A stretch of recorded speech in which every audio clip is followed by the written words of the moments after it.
welcome back to another episode of the review with Heather's Passion Academy. And I am Heather of Heather's Passion Academy. And today we're here to review season 8, episode 10 of Love and Marriage Huntsville. And the episode is entitled New Kids on the Cell Block. Again, I think y'all need some help um, naming these episodes because they are really kind of weird and kind of lame. Y'all need to work on that. But, we just gonna go on and hop right onto it because why not? So the episode opens up with Nell coming to visit Chris at his office to kind of talk shop. Chris reveals that he's doing a little bit of research for Sunny and Moses on properties in Huntsville. And so Nell is wondering, did you talk to Destiny about this? Because it kind of seems like it's a bit of a conflict of interest. And she was saying that he and Destiny are pretty good friends, so she thinks that he should give her a heads up. He says he doesn't need her permission to sell a property. She says true, but again, given the circumstances, a little heads up probably would help. But I just believe these people just don't understand like how friendships work. Nobody wants to stand in the way of your business, but at the same time, you have to think about, you know, is this business worth you kind of straining already, kind of maybe strained friendships? But then again, if business come first, business come first. I guess that's what y'all do. Anyway, yeah. So the city's small. I don't know, yeah.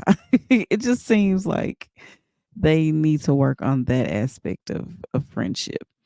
Anyway, so Nell changes the subject to discuss with him that the kids are constantly borrowing money from them.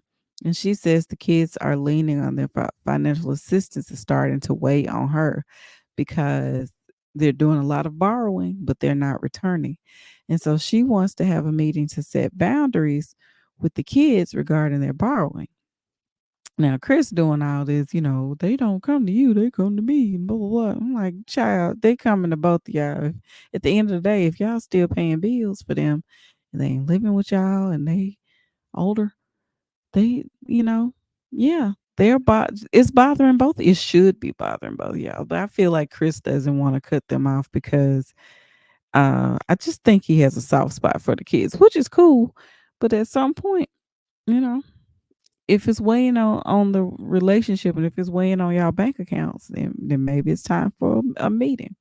So he was like, well, I'm gonna handle it. And she's like, sure. Well, we're gonna hope that this meeting goes better than the last time they had a meeting because it was explosive the last time they had a meeting. Next scene, Chris goes to Martell's house that he done built, and he's going there to meet up with Sunny and Moses to see the property. So he's letting Martell know that he's got a couple coming in, and Martell kind of presses him about who's coming. He's like, well, it's a young couple from St. Louis and whatever, and he's like, oh, it's Sunny and Moses. And he was like, yeah. And he was like, did you talk to Destiny? Okay, so there's two people that's like, did you talk to Destiny?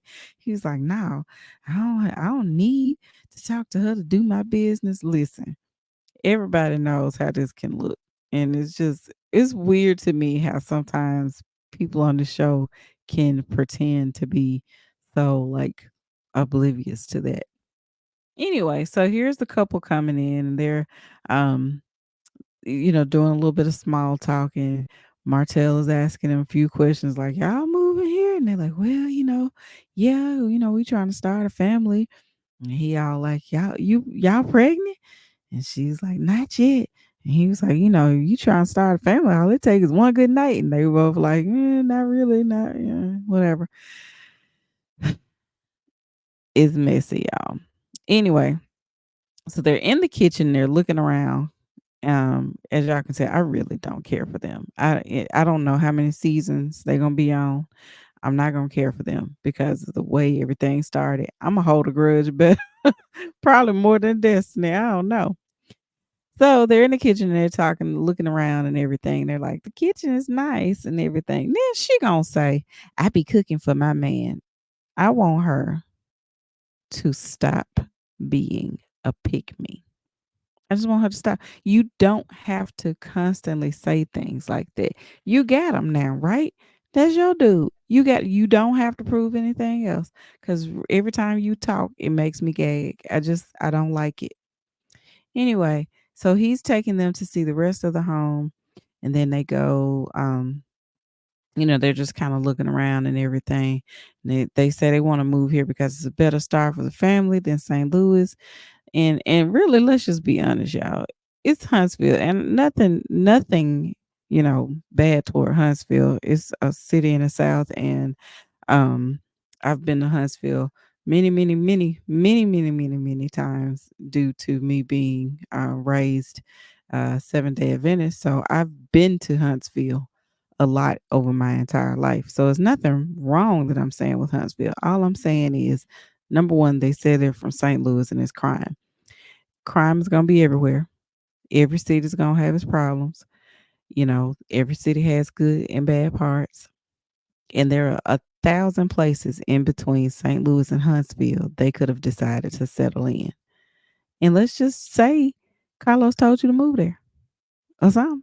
Because it wasn't, I just don't think that, with all the turmoil you got going on, the last thing I would want in my relationship is to be in a place where we left on a sour note or things could be misconstrued as sour. I just don't think that's good for a new relationship.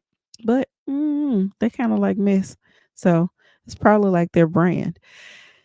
So yeah, they could have gone to Atlanta. They could have gone anywhere. They could have gone to Memphis. No, they don't want to come. Mm-mm, we don't want them. They don't need to be here. Never mind. Memphis has a lot of nice places. Don't let the TV fool y'all. They like to talk about the negative things, but Memphis is a very nice, laid back city. But we kind of like it the way it is. We don't need nobody trying to tell us that it's a nice place. But that's off topic. So yeah, whatever. They start talking about their IVF journey. They're talking about the gala a little bit.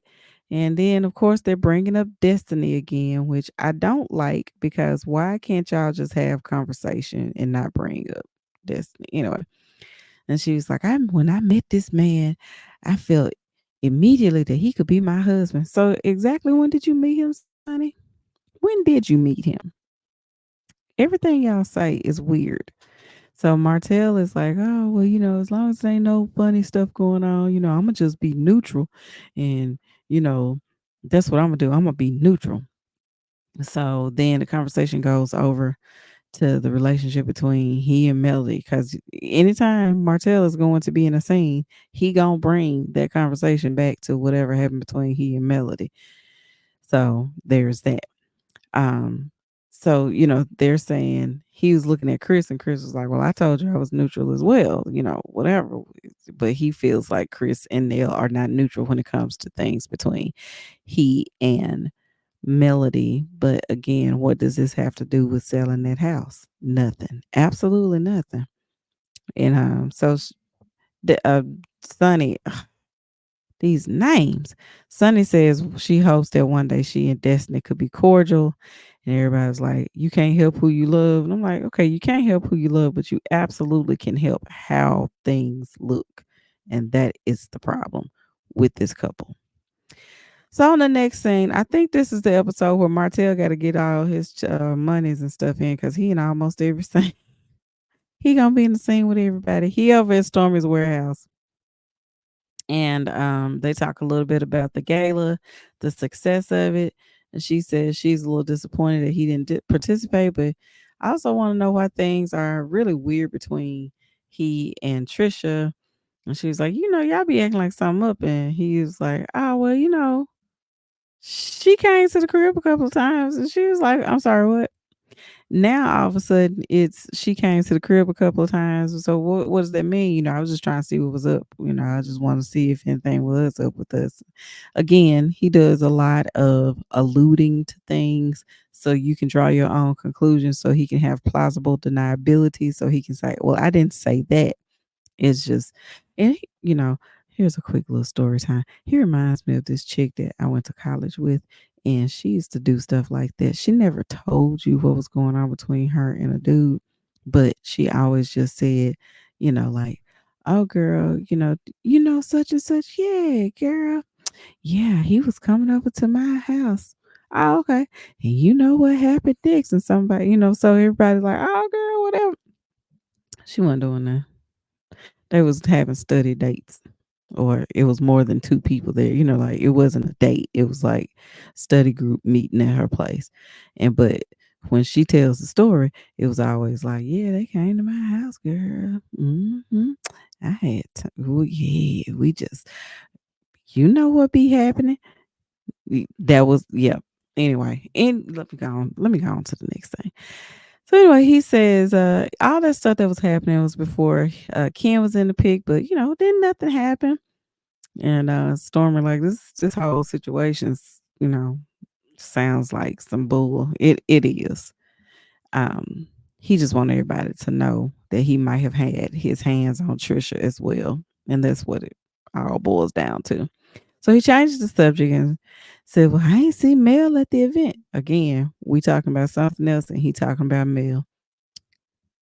Just stay out. Just it's over, dude.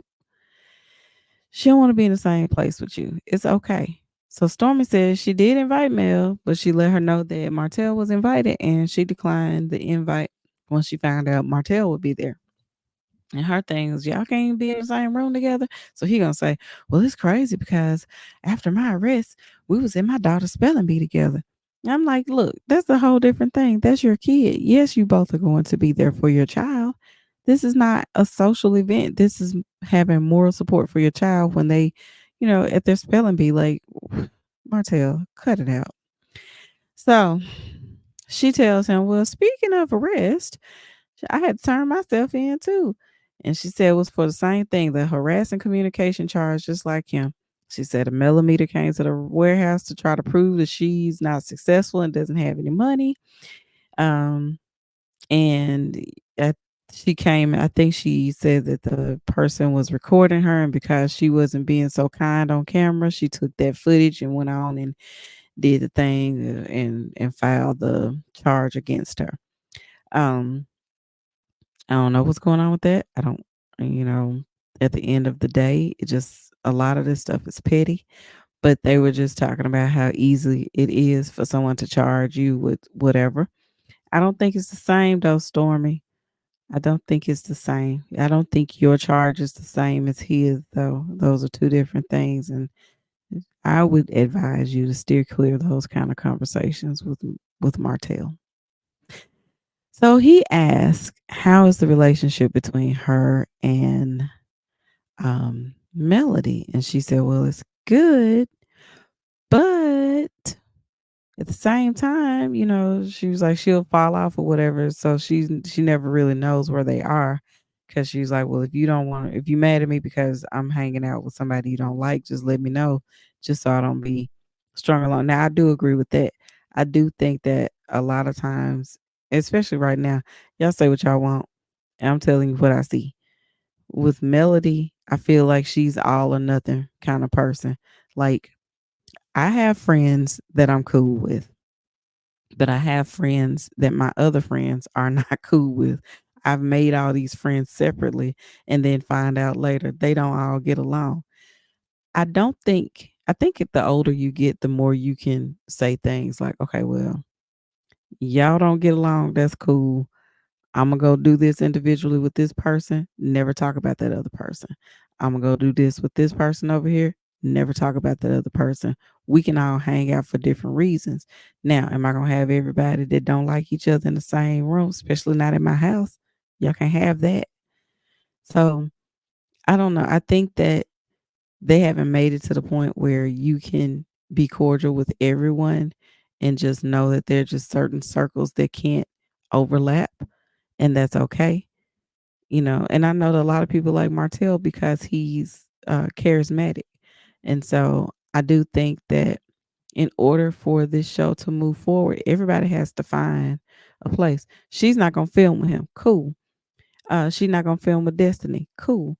But do you not be friends with everyone else because they're gonna be cool with those people?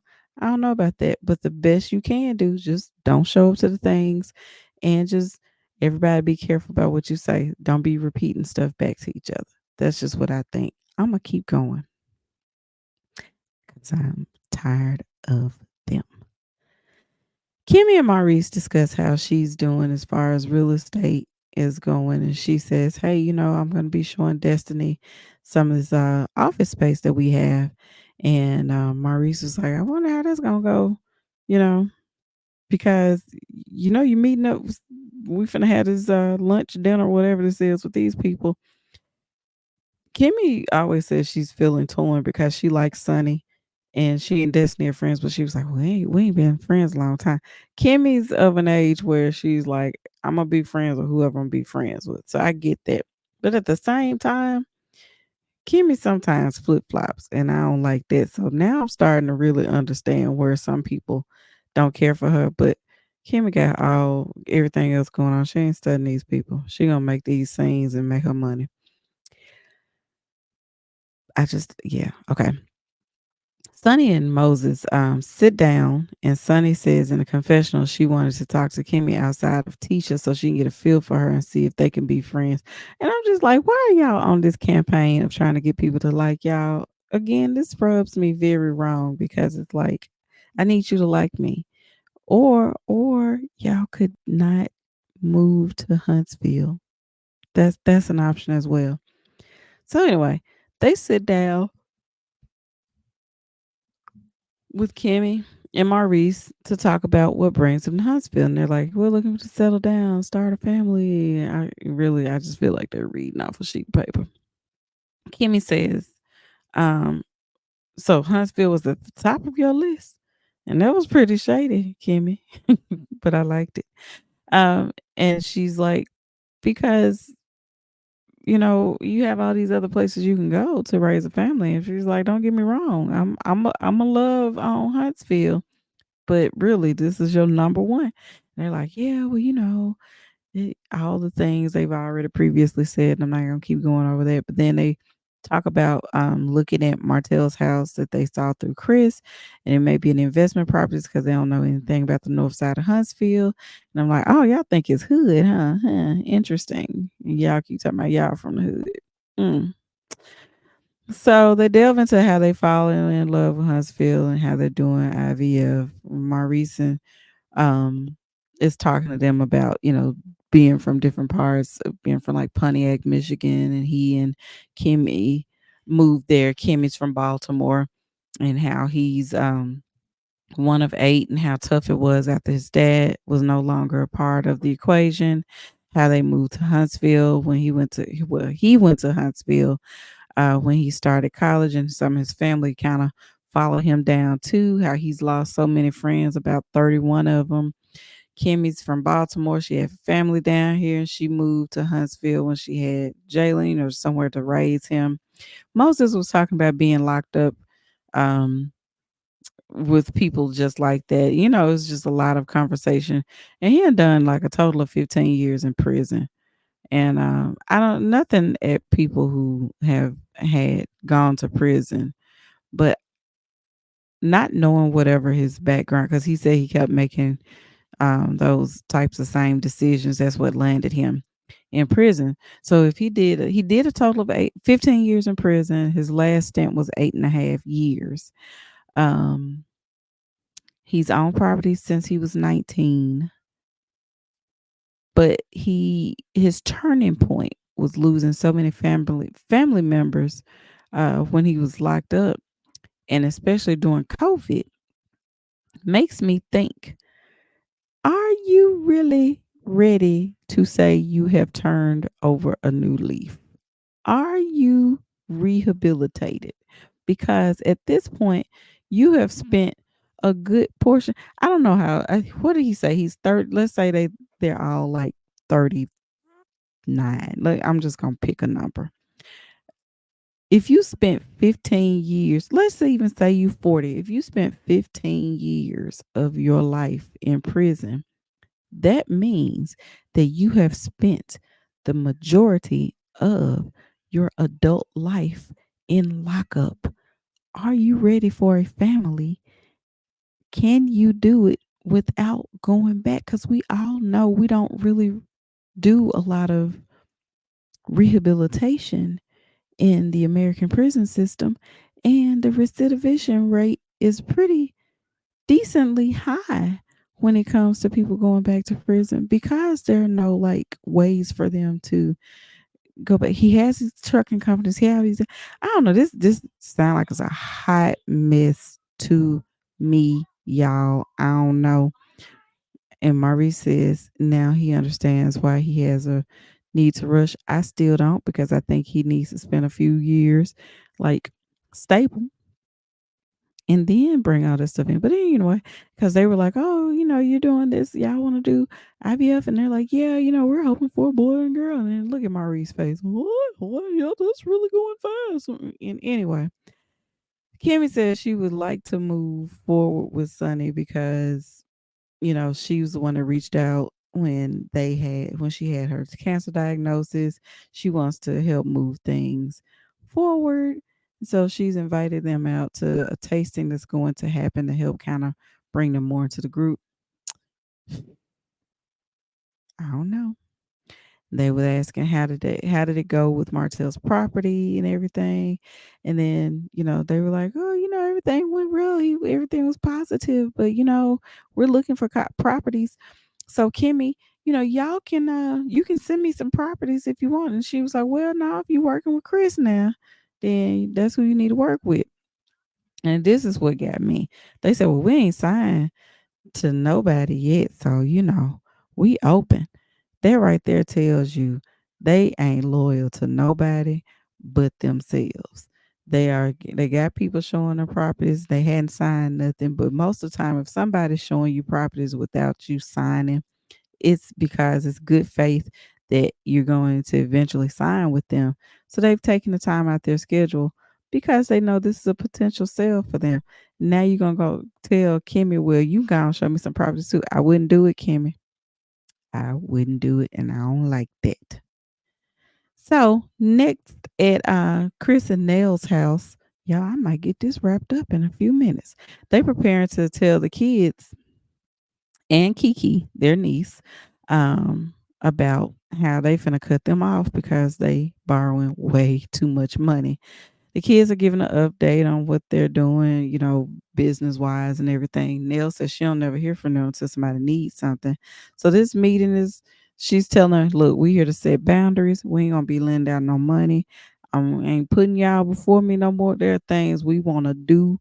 We can't because our money tied up in paying y'all bills. Um, and so y'all gonna have to pay your own way. I'm sick of it. The only people I'm gonna put ahead of me is my grandkids. And then Kiki gets upset, which is their niece. And I don't know. Did I have a picture of Kiki? Kiki right there. She was like, I don't like hearing about that because, I don't have no mom and no father. They have been her surrogate parents. And I'm like, baby, they're treating you like parents. Parents say you got this much time to get your stuff together. Get it together, boo. They don't owe you no more than that. It's regardless of who you see as your parents. If they have been helping you out all this time and you're still not getting it together, at some point somebody has to put their foot down and say, no, you don't need no more money. You need to go do something else so that you can get some more money. So they got her to calm down. And so, they were all talking. And Nell was like, I didn't mean it like that. You know what I mean? But I still ain't gonna be lending y'all no money.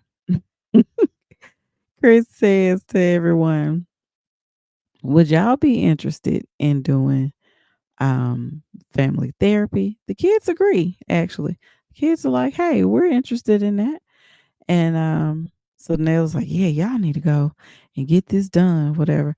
And then the guys are like, well, you know what? You need to go too, so that you can help your relationship with you and Kiki because she needs, this would actually help them. She was like, no, I just need to get out of debt. That's all I need to do is get out of debt. And they were like, listen, but you do need some individual therapy. And she was like, you know, I don't want to do that because, they're going to go see Dr. Francis and they're like, let him help you. And she's just like, nah, I ain't going to do that. So what we're going to find out is whether or not um she's going to go see him. Now, Nell, I'm with the kids on this one. You need to go lay on the couch. I know you're trying to get out of debt, but most of this is also y'all need to heal some other stuff. Anyway, hopefully y'all can get it together. So the episode ends with a to be continued. And it looks like the next episode is going to be the continuation of this, of course, and they're going to be sitting with Dr. Francis. But it's also Trisha's old man showing up to plead his case with the crew about their separation and pending divorce. And we're going to see why Trisha seems so closed mouthed and so secretive about this situationship with Mr. Muscles, as they call it. So we're going to see some truths about to be unfolded and told. But thank you so much for tuning in. Hopefully you enjoyed this particular video. And if you did, please feel free to share your thoughts in the comments section. And I'd be honored if you would support my channel by liking and subscribing and sharing this review. Thanks so much again for all of your supports because without you guys, I guess I wouldn't have anything to be doing. I don't know. But thanks again for watching. Hopefully you enjoyed this video. Again, with anyone you feel like need to see this. And we'll see you in the next video. Bye.